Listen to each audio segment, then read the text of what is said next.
Hi guys, welcome back to the Astro Imaging channel. Tonight's session is actually going to be on a series of mini tutorials, and these mini tutorials are things that we are asking that if you guys would like to prepare or share with us, you can put them together and we can reshare them, and I'm sorry about that, and we'll get them uploaded so people could see them. But tonight, Josh is going to present on that. But before we go into that, I just want to show off our image of the week, which is a great image by a frequent guest, David Alt. And I'm going to pull it up, and I know David's in the room. David can speak about this great Eagle Nebula image for a few minutes or so. David, go right ahead.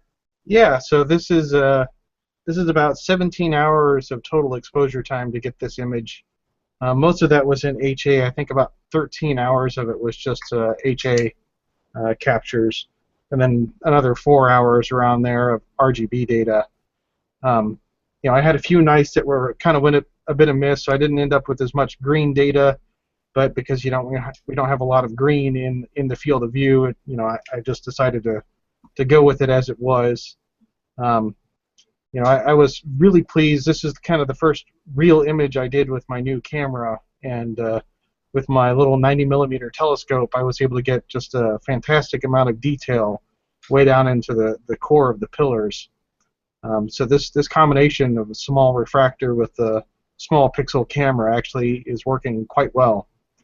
So this is my first really good effort, with this setup, and I'm quite pleased with it. I'd actually imaged it from multiple locations. A lot of it was from my backyard, but I also sometimes go to Southwestern University, which is about 5 miles away from my house, and they have a small observatory out there where they have all the lights shut off and everything. So it's a little bit darker out there than my house, and so a lot of the RGB data came from that site rather than my home. But most of the H alpha came from my house. That's all I've got, Adam. Thank you, David. Yeah, I love these small sensors on a small refractor, and you get an amazing field of view. It's like I don't know. It's very similar to the field of view that I get on my Edge with my noisier, older Kodak chip. But thank you for sharing, and remember, guys, you're all welcome to share your images.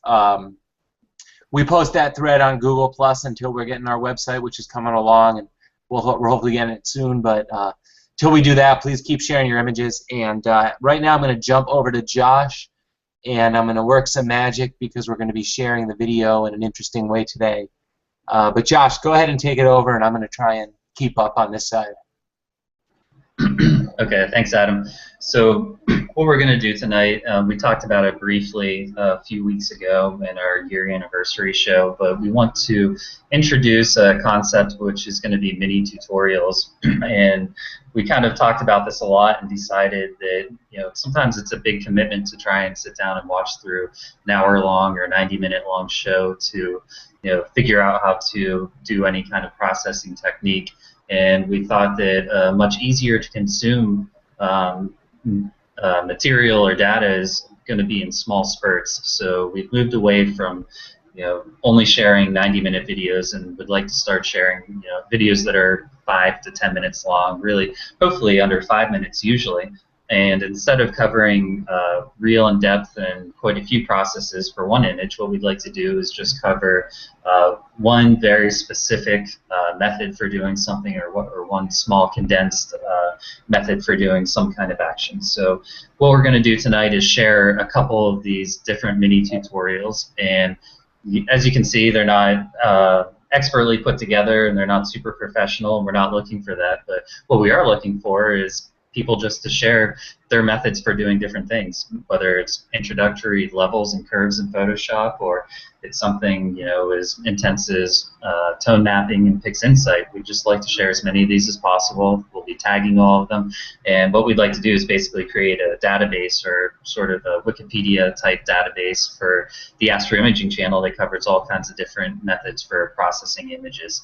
So if you have one that you'd like to share, or you are interested in finding out more information, you can contact me or Adam or David or Alex on the Astro Imaging channel and share it with us, and we'd be happy to review it and post it, and we'd like to get as many of these up here as possible. So I guess we can go ahead and start on the first mini tutorial, which is synthetic flats in PixInsight, and can thank David Alt for coming up with this method, and I just put it into video format for him. So Adam, you want to go ahead and share that?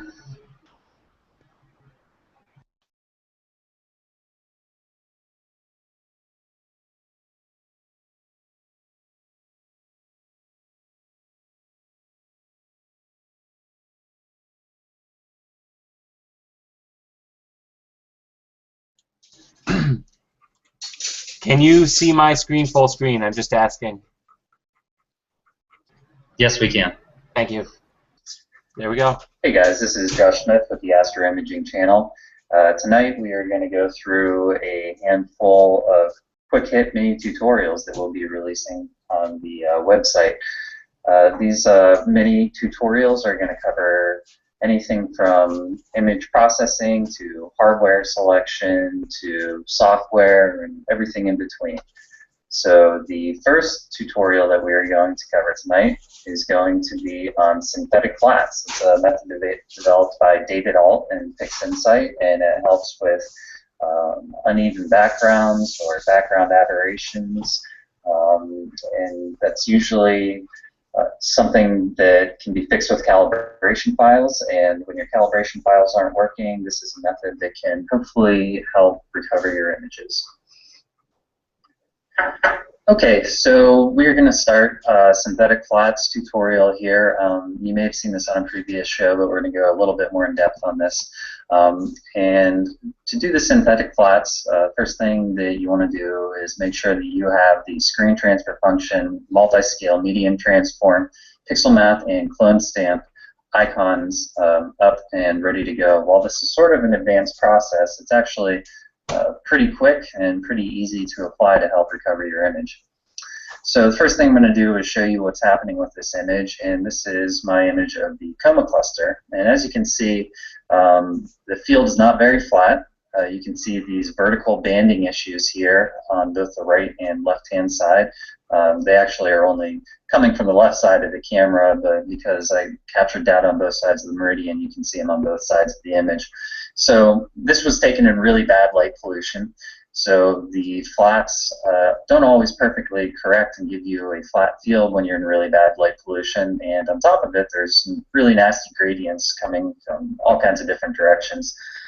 So what we're going to do is use the synthetic flats method to both correct the vertical banding issues that could not calibrate out due to some camera issues, and then we're also going to correct both the vignetting, and we're also going to correct this really bad gradient that you see here. So open your image with and then do a quick auto stretch with the screen transfer function so that you can see what's going on. And then the next thing that we're going to do is duplicate the image. So if you right-click over here on the tab and hit duplicate, you'll get another image, and then just double-click on the tab and call your new image star support. Okay. Okay, so now that you've renamed your image star support, what we're going to do is run MMTI, multi-scale median transform. And what this is going to do is basically create an image or like a capture of only your stars. And it's going to get rid of the background gradients and the vertical banding, leave you with a very dark background. So we're going to run this with 5 layers and the residual layer disabled, and you can see that down at the bottom with the capital R. So once you get this going, you'll see very quickly here that you're left with basically just a very dark star field. And here it is for you.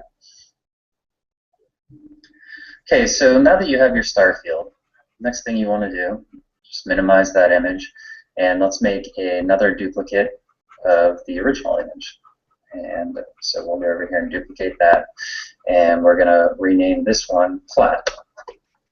So what we want to do is take our star image and subtract our star image from this flat. So essentially it'll look sort of like a flat, but instead of a perfect flat, it'll look like your sky background, which is going to have these vertical bands in it, and it's also going to have the really bad gradient in it. So to do this, what we want to do is open Pixel Math, and the equation that we're going to put in there is very simple. It's just we're going to take the target image and we're going to subtract our star support image. And what this should do is leave you basically the field that we talked about. There are some remnant issues in here, and there are a couple ways to deal with this. We're going to go through them here just to clean up this flat image. To clean it up, the first thing we're going to do is we're going to open back up our MMT, multi-scale medium transform, and this time we're going to run this with 6 layers. And this time, all that we actually are going to want left is our residual layers. So we're going to disable all the layers but the residual layer. We'll run that on our image, and pretty quickly you'll see here that all is left is a very close approximation of your sky background. This got rid of some more of the stars. You see a little bit of pixelation here, which is going to be okay since we're going to treat this flat as a flat image. Okay, so now that we've gotten to this point, we're going to go ahead and close our star support image since we won't be needing that anymore. So to clean up the little bit that is left, just the few remnants here, we're going to use clone stamp, and so we're going to open that up, and I'll probably select a radius around 20 here. Okay, and let's see how this does on this. Maybe we want to go up even a little bit higher here. 20, 30, let's try even a little bit higher. We'll go up to 50. Okay, that's pretty good.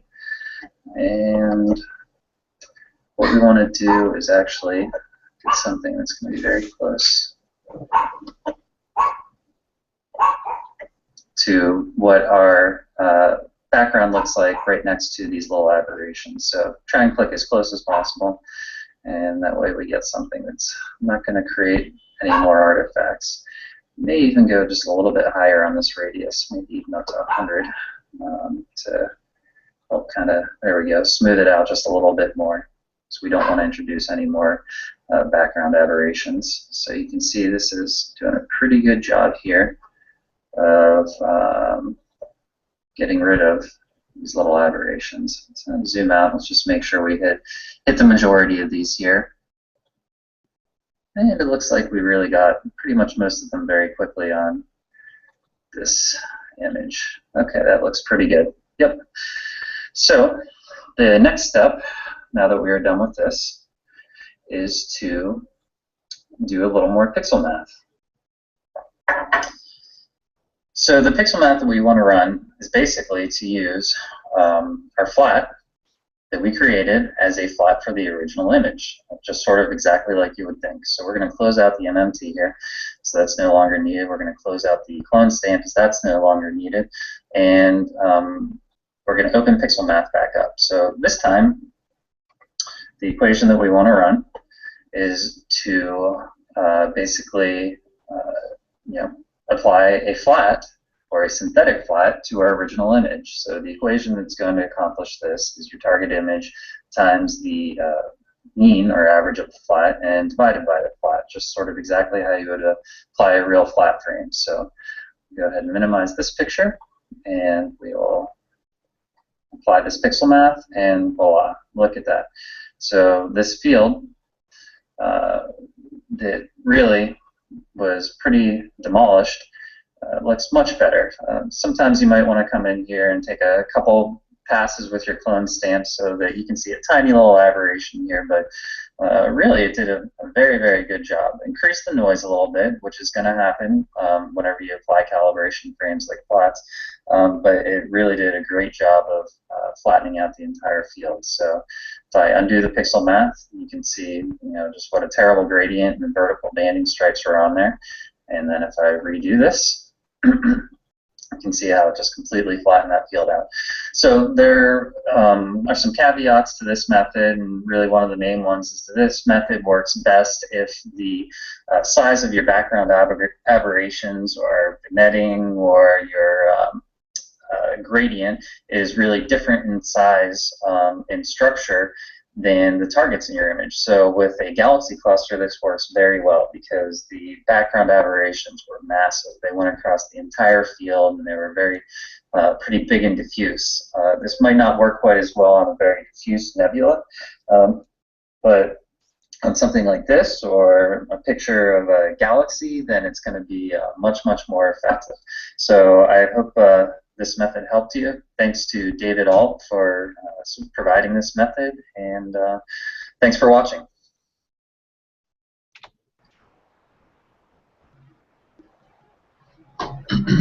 Thanks, Adam. So that is the first of the mini tutorials we're going to share tonight, and I will actually hand this over to David for just a couple minutes, as I think he's developed some improvements on this method since this video was released. So David, if you want to comment on that for a couple minutes. Yeah, so one of the things I changed was, you do the subtraction. So you essentially do one pass of MMT to create a star field, and then you subtract that from your data. It ends up being almost exactly the same as doing the MMT and just leaving only the residual. So essentially, if you just do your second pass of MMT, you should get effectively the same data. So it's really no different. There is a slight difference in how the calculation is done, but really you can just skip a step, and you can just take a copy of your image and just apply MMT on it with, 6 levels, and just leave the residual on and turn off the other layers. So that'll get you, one step closer, a bit faster. The other one is that for issues like you had in that image, Josh, you can actually use the super bias to make the synthetic flat. So because it's specifically looking for vertical or horizontally oriented structures, you can set it up in column mode, and then you can use a much higher layer setting, because it's essentially just calling multi-scale median transform under the covers. It's just only doing it in one direction, right? So you can use a much larger scale and kill more structures that way, and your banding will still persist, right? So those are a couple techniques that'll help improve that a little bit. So I have a question for you. We talked about several times that really this works best on images where the scale or the structure in the image itself is a lot different than the scale of the structure of the aberrations, whether it's a bad gradient or the banding. Have you gotten closer to synthetic flats that work pretty well on like large scale nebulosity? So I've done one that's worked pretty well, but I took advantage of the fact that the person had narrowband and broadband data, and the broadband data had some very severe gradients in it, with not just vertical banding or anything, but kind of blobs of color in different regions. And because I had the narrowband image, you can actually do there's a PixInsight tutorial that talks about creating a continuum map using the broadband. Yeah, I think that's Sean's data. Yeah, you can actually use that same technique, and you're doing a division of your broadband by your narrowband data to create a continuum map. And what you see that's left over is the star field and the differences between those things, right? So you actually get the gradients. If you have like your red channel in your HA data, you'll get those gradients left over, right? So you can take advantage of things like that, and then it's much easier to remove the gradients that way. Sounds like a good topic for a mini tutorial. Yeah, we can do that one. Sounds good. Okay. Are there any other questions on this synthetic flat? Yeah, remember, you can always click Q&A if you're out there in YouTube land, and just type in your questions and we'll get to them. I don't see any questions right now, though. So I can jump right over to the next video. Sean had a question before we jump in. Should you blur this synthetic flat? I'll let David comment on this. Yeah, not really. The blurring is kind of occurring in the process of doing the MMT, so you don't really need to blur the image afterwards. Now, if you've done some, say you're doing some clone stamp and you have some edges from doing your clone stamping, and you think a small blur will kind of clean those up and make the transition smoother, you might use a small Gaussian blur, maybe 5 by 5 pixels or something like that, to help soften the edges of those. But you don't really need to for the normal process.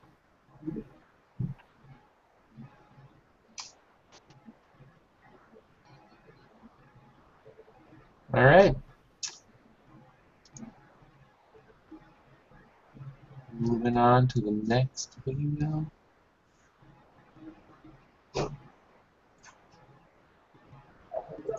Hi guys, this is Josh Smith with the Astro Imaging channel, and we are bringing you another mini tutorial. Tonight's mini tutorial is going to focus on sharpening in Photoshop with high-pass filters. Okay, so what we're going to go over tonight is a method to bring a little bit more sharpness to some images in Photoshop.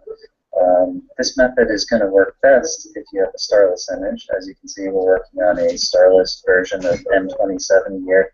And the reason that I say it's going to work best with a starless image is that high-pass filters will tend to kind of blow out your stars.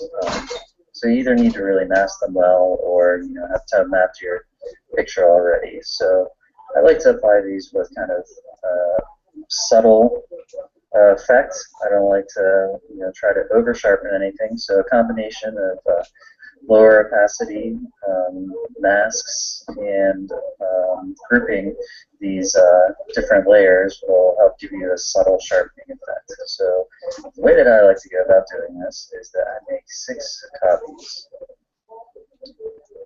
of the working layer.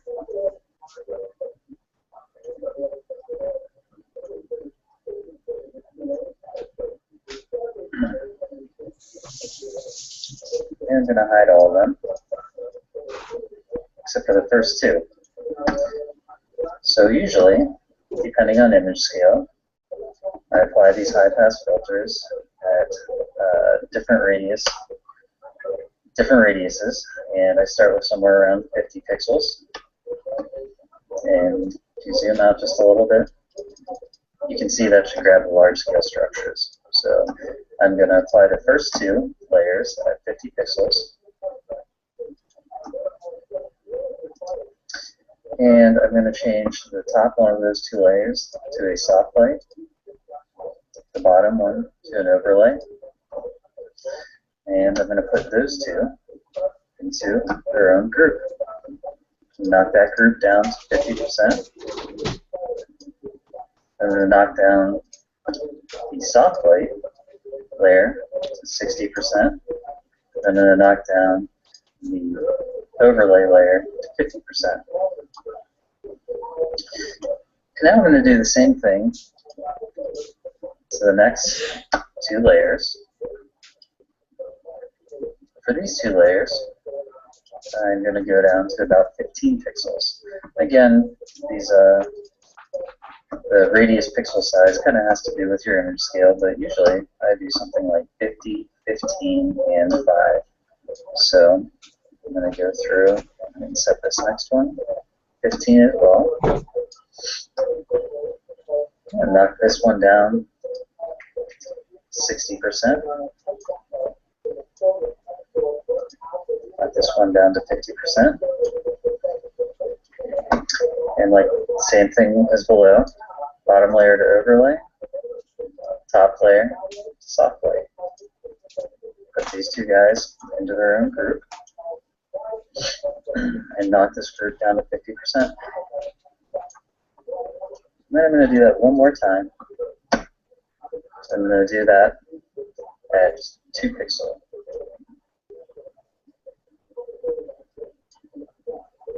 This will give really the kind of fine detail structure.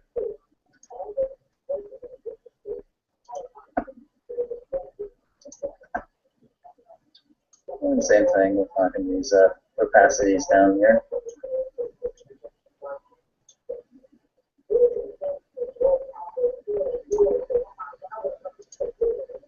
then same thing again also, overlay on the bottom layer, soft light on the top layer, put them together, knock the opacity down to 50%. Then what I like to do is put all three of these into a group. Then I like to do a select all, edit, copy merged, and I like to use this image as my mask. And what you can see, and this is pretty robust across many different types of images, is just a pretty subtle sharpening effect. It seems like the image is just a tiny bit out of focus. But this last mask here, sometimes I want to change the intensity a little bit. And changing the intensity of this mask will just kind of increase the effect of these sharpening layers. So I just lighten it up just a little bit here. And you can see just a nice little subtle sharpening, brings out the details, and that mask also does a good job of not bringing a lot of noise into these low signal to noise ratio areas. You can see it just has a very minimal effect on those areas, and then on the sharper areas that have lots of good details, has a nice sharpening effect on it. And with everything, you know, try different ways of doing this on your own, and try different opacities, and, you know, try different things with whether you have stars or not. But it's kind of a good base method for getting some good sharpening on multiple scales in your image all at once. All right, thanks for watching. So I'd like to comment, Adam, on that. That, you know, when you're watching these videos and live on the Astro Imaging channel, that the videos are pretty pixelated. If you go back and watch the recording of the Astro Imaging channel, or if you actually watch the mini tutorials themselves that are uploaded directly to Google+, then they are a lot higher resolution afterwards. So if you want to see how that effect is applied, then definitely recommend watching them afterwards. Yep. Yeah, and again, feel free to ask your questions on any of these videos as we go. And I don't see any questions, so I'm going to jump over to the third video.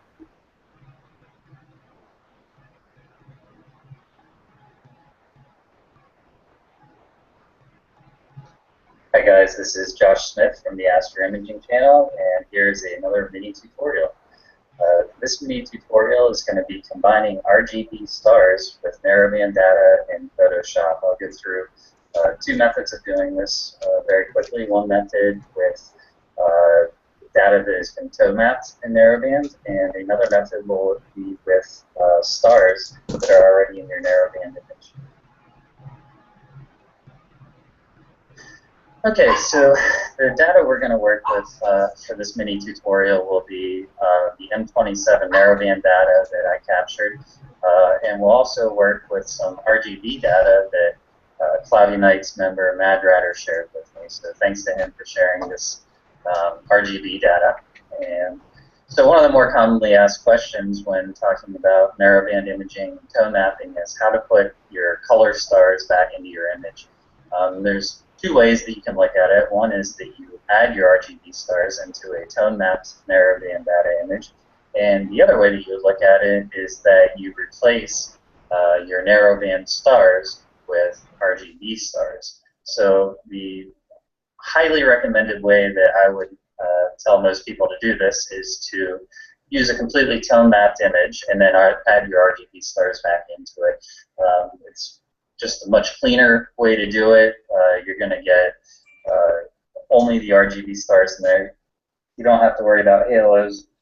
You don't have to worry about kind of bright white spots in the middle of your stars, and it's a much smoother way to add your stars into your image. So what I like to do when I'm adding the RGB stars is completely process my tone mapped picture and then completely process the RGB picture, and you can see that, you know, maybe not quite completely processed, but probably 90% of the way there on this M27 from Mad Ratter.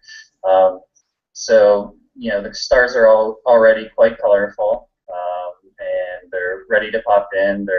They've been reduced just a little bit, and any sharpening that I wanted in that field is already in that field. So what I'm going to do is take these two images that are already aligned, and I'm going to copy Mad Ratter's picture, and then I'm just going to paste it on top of my picture over here. And I'm going to use a screen mode for the blending option here. Right off the bat, you can see it's just about exactly what I want. But there's two things that happen here. One is that the intensity of the entire image background kind of jumps up immediately, which in this case is fine with me because I have the black points pretty low on my narrowband image. But sometimes you want a little bit more contrast to your image, and so if you want to put a little more contrast into your image, after putting the screen mode, I'll just paste in this image once again, and I'll go to a soft light mode. And you can see here the contrast is great, and the stars really pop out of the screen. The color and the narrowband data is really crisp and sharp, but it's further than I wanted to go. I just wanted kind of a little bit of a soft light effect. So what I'm going to do is drag this opacity way down, probably about somewhere between 30 and 50, depending on what you like to see. So I want to make sure that I still have good contrast on the stars, which the soft light blending mode helps, but I also want to make sure that all this nebulosity in here still comes out nice and clean on top. And so if I turn it way up, that nebulosity tends to disappear. If I turn it all the way down on the opacity, then obviously it's what it looks like in the layer before. So I'm going to put this right about at 30%, 33%, and it gives kind of a nice, nice mixture of the two. So the dust is still really faint and kind of swimming on top of the image, but the stars are also very colorful and crisp. So this is the preferred and recommended way for adding RGB stars for me in Photoshop.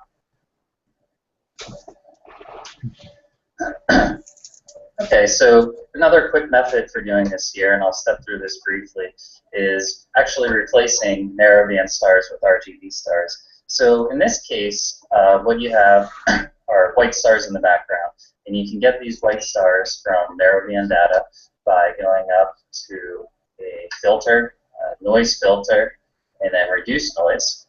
And what you want to do is turn the strength all the way up to 10 and reduce color noise up to 100%. And you want to preserve details at 0%. I'm sorry, actually that strength should be all the way down at 0. And you can see how this works on this color image right here. If I go to noise and reduce noise, and go to strength 0, reduce color noise to 100%, and hit OK, then you can see that the color in these stars will start to disappear. So if I go ahead and do that again, by hitting Control F,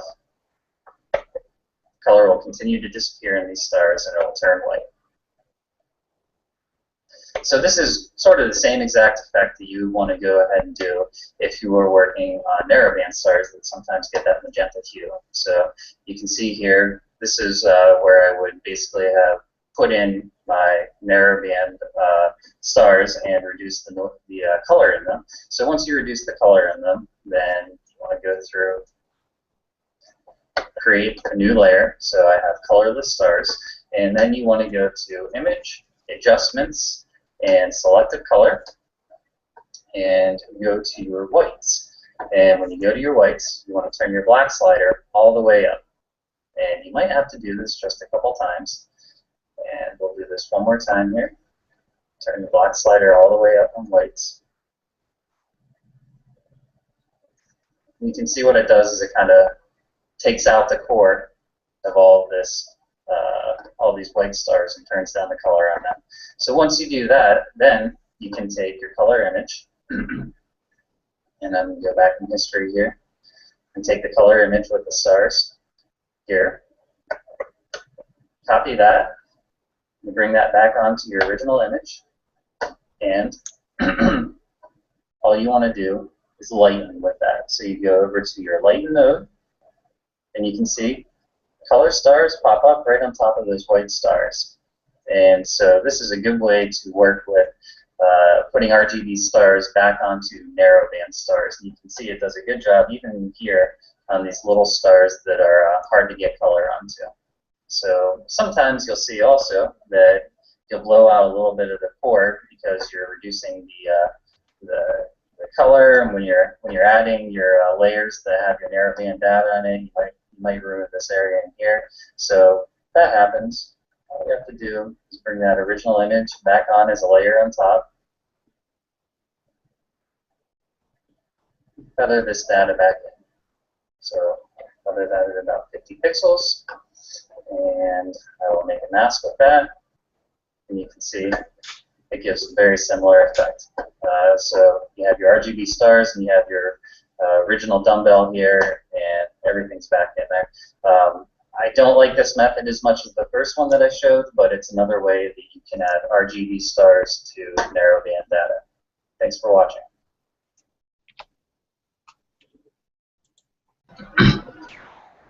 And so Eric Coles mentions that this was a method that was originally developed by Bob Franke, and definitely want to give him credit where it's due. Most of the second method there of replacing the stars and reducing the color in them from the reduced color noise action in Photoshop was developed by Bob Franke. And so any other questions on this method in Photoshop?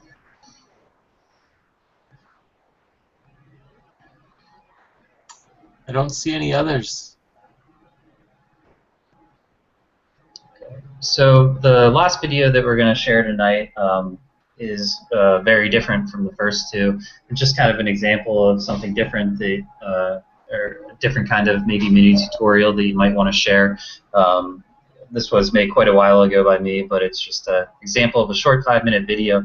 This one shows kind of all of the processing steps that went into making image of M42 a while back. And so one of the frequent questions beginners have is, can you tell me what all the steps are, or kind of a step-by-step process to make an image? So this one, there's no audio in it, so I'm going to talk over the video and let you see what actually went into doing this entire process.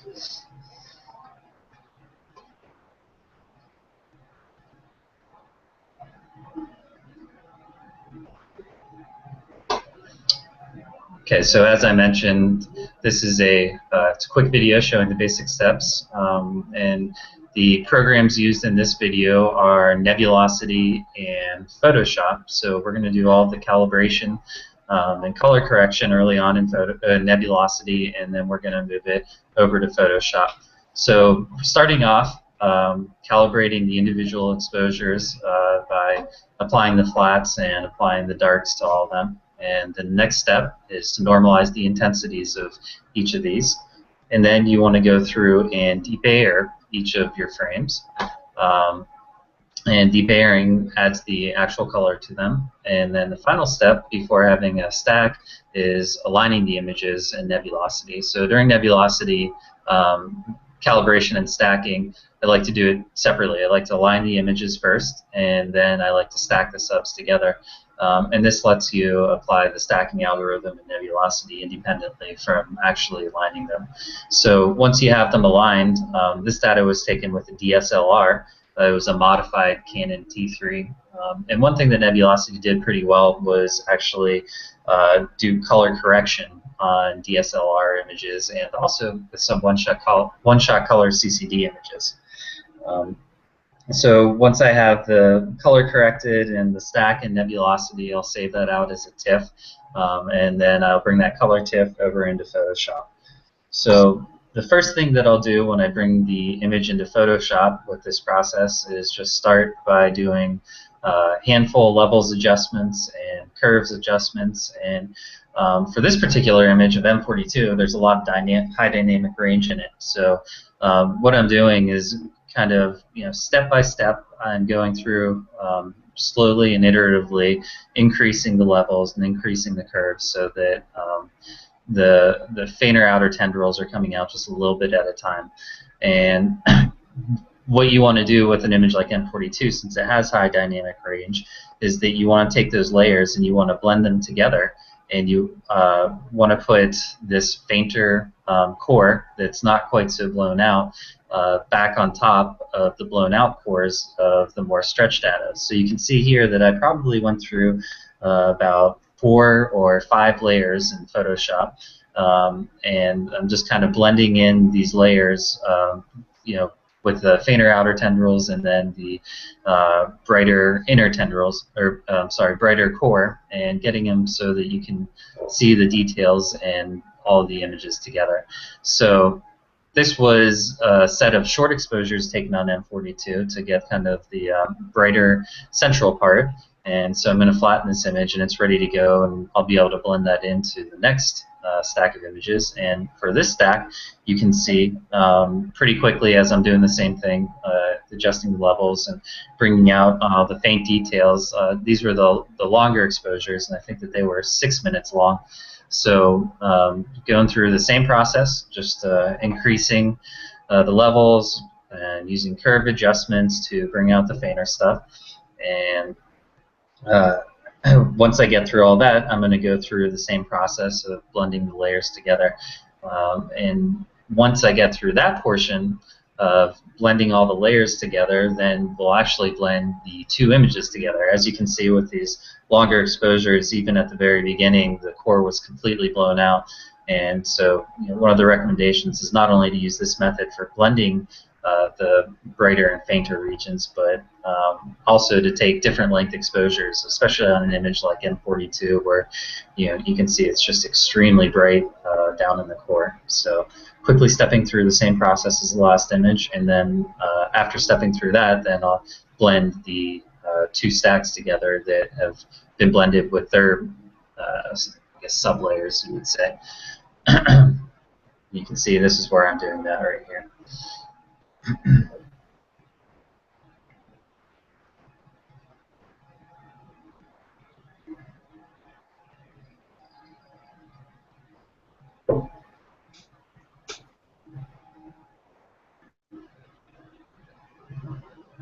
And so one of the things that you'll see in this image is that the colors aren't real intense. There's some greens in this image as well. So again, this was taken a while back in sort of the beginning stages of my processing career, but some of the lessons learned pretty quickly in the processing career was that you want to add a little bit of sharpening. So you can use high pass filters or unsharp masks. You want to increase the intensity of the color a little bit, although I recommend usually increasing the color intensity more at the beginning of your processing rather than once you're all the way towards the end. However, there are ways to do it at the end as well. And also increasing the contrast. The last thing that you'll have noticed in that image was that there was a lot of green in it. So in Photoshop, there's a action called HLVG, Hasta La Vista Green, which does a great job in just that one pass of HLVG at the end of that processing run, brought this kind of green data and turned it to a little more pleasing blue color.